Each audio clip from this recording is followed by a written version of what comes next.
Will you be selling more in May, or will you try to ride it through? We're going to ride it through, but we do think investors need to fasten their seatbelts and recognize that after a very awesome April, we need to prepare for a much more volatile May. When I was on Bloomberg about a month ago, I was very confident that with the Fed unleashing $3.5 billion in fresh liquidity for financial markets, equity prices were heading higher. And I'm still very confident that with Washington's determination to spend what it takes and the Fed's determination to print whatever it takes to get the economy on its feet, we're going to be okay in the long run. We're going to recover from COVID-19. My concern is that the market has priced in all that optimism before we have confronted the worst of the bad news on the economy and on some industries and earnings. There's some challenges and setbacks that are going to be hitting us in the face over the next 4 weeks, and we're no longer priced cheaply enough to just look past all that bad news. That suggests to me that we're going to have some significant pullbacks, we're going to have much more volatility, and we're going to have much more resolve than was the case in April. Despite the volatility and the pullbacks, it seems that there is a group of stocks that continue to be very resilient. And of course, we're talking about the big digital companies, the tech giants. And it seems that from what we saw from earnings last week, the big companies seem to be getting even bigger. In a post-pandemic world, are these the stocks that you want to focus on, especially after we saw the results from Amazon, Alphabet, Facebook? Yeah, I mean, it is such a consensus trade, but I have to agree with the consensus in this instance. The only sector of the market is technology, and the only major index is NASDAQ that I think everyone can say with good confidence has had their earnings prospects improved by the whole COVID-19 crisis. And you can't say that about any other sector of the economy. And yet, these stocks are still trading below their February prices. So if we can all agree that their earnings prospects have actually improved because of the transition that's going to happen in the global economy due to COVID-19 and the prospect for future pandemics, and their prices are lower, common sense says that's still a great place to put your money. For big tech at the moment, do you worry about valuations, or are you more concerned, if you're a longer-term investor, to be looking at safety? You know, if I'm looking at, the overall NASDAQ index is, right around, depending upon your earnings estimates, about 20 times earnings. In a world of zero interest rates and with, the kind of earnings growth that we're already seeing these companies able to produce in this kind of environment, I think that's not a bad valuation given that their growth prospects.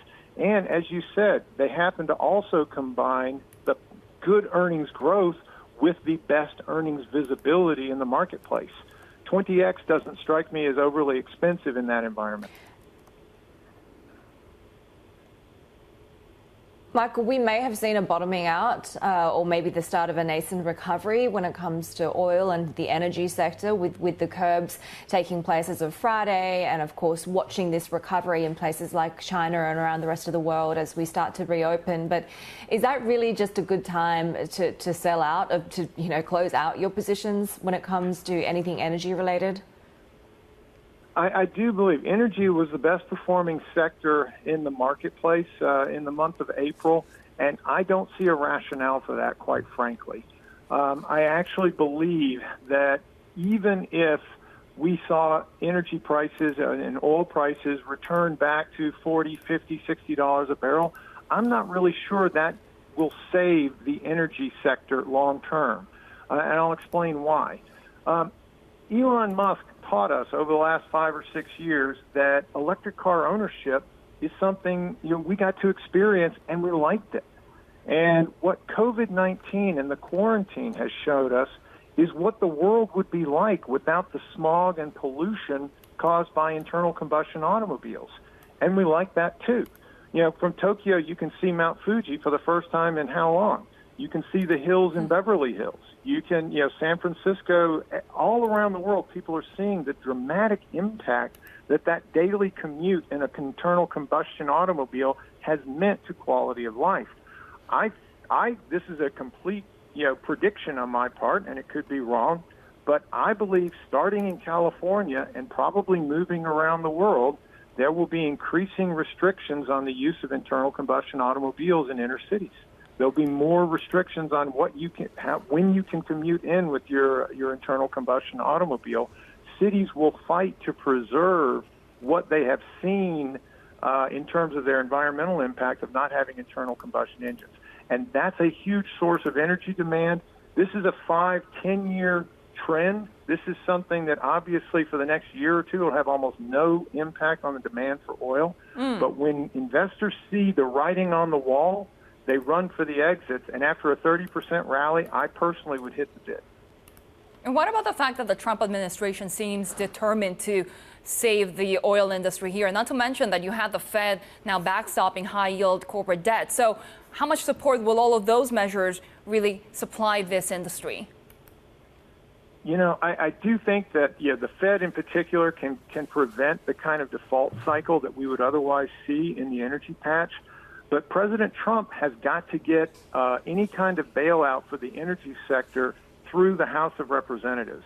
And the Democratic Party has not proven to be very friendly to the energy space. And I think there could be a sense, remember, there is going to be, particularly on those blue coasts, the East and the West Coast, they're seeing what life without a daily commute would be like, and they like it. And I think there will be a tremendous fight to oppose any kind of massive bailout of the energy space. And by the way, that's also one of the reasons why I'm worried about volatility in this coming month. The energy sector is critically important to American manufacturing. It is a source of a lot of high-paying jobs. Any contraction in that sector is going to hurt, and it's going to hurt economic prospects, and there will be no replacement for those jobs in the near term. What about volatility going into November? We have already seen President Trump really up the ante against China. Are we going to see more of those measures and factors that could be at play during the election cycle? We were talking about these tech giants. Perhaps we could see more antitrust measures in place. Those are all fantastic. The political risks are extremely high right now. I do think China is doing itself no favors. They are refilling their strategic petroleum reserves with Saudi Arabian and Russian oil. They're not fulfilling their obligations under the Trump trade agreement to buy American energy products. And that's just going to create more distrust, more willingness, as Trump, I think, has shown in recent days, more willingness to basically take them on and make them the poster child for COVID-19. I believe ultimately, these kind of political risks, the market can get through them, but they're another reason for the market to be much more volatile over the next 5-6 weeks than it was in the past. I also think another political risk and sort of environmental risk is that states are going to be opening up in different times, and they may be disappointed at the response that they receive from the American public.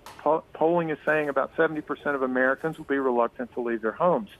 We need political structures to increase confidence on American consumers so they'll go back to bars and restaurants and so forth. And that's not in place yet. So there's a couple of elements of political risk that could keep that volatility high for the foreseeable future.